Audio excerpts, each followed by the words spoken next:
Britain may be sweltering now, but in the months ahead, a crisis looms.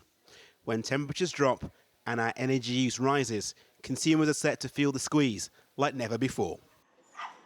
Today, the focus shifted to Keir Starmer, a man who wants to take charge of the crisis and also the country. In Exeter, he explained to voters why he thinks Labour's plan to tackle the energy crisis is the right one. We, the Labour Party, are not going to stand by. We've got a fully costed plan that says we will keep those prices down. We will not allow these rises to happen, and we are going to have a windfall tax on the oil and gas companies to pay for it.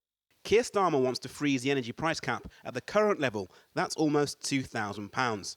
And that's significant because it's forecast to rise to more than £3,500 in October, then to £4,500 in January, before peaking at more than £5,200 in April.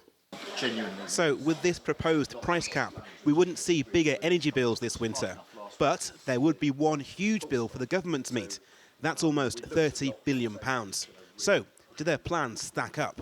So Labour's plans are only for the next 6 months, but in 6 months' time, industry experts still think that prices are going to be very high, and so you'd expect exactly the same sorts of pressures that have caused the government response this time around will be around then as well. And so you could well expect that if this plan was put in place, it wouldn't go on for 6 months, it might go on for a year or even longer, and then we would be talking about very, very big sums of money indeed. So Labour's plans seem hugely ambitious. They make Rishi Sunak's plan to cut VAT on energy bills, and Liz Truss's green energy levy cut seems small in comparison.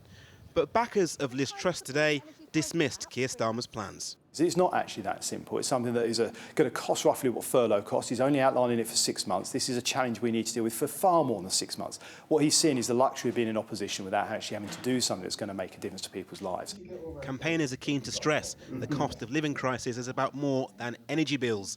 The Joseph Rowntree Foundation have called for extra direct assistance. Food inflation is about 10%. We think for low-income families that'll add up to about £1,000 extra costs a year to feed people, to keep your clothes good for winter. Whilst Labour's plans are examined, voters wait for action to tackle a crisis that shows no sign of disappearing.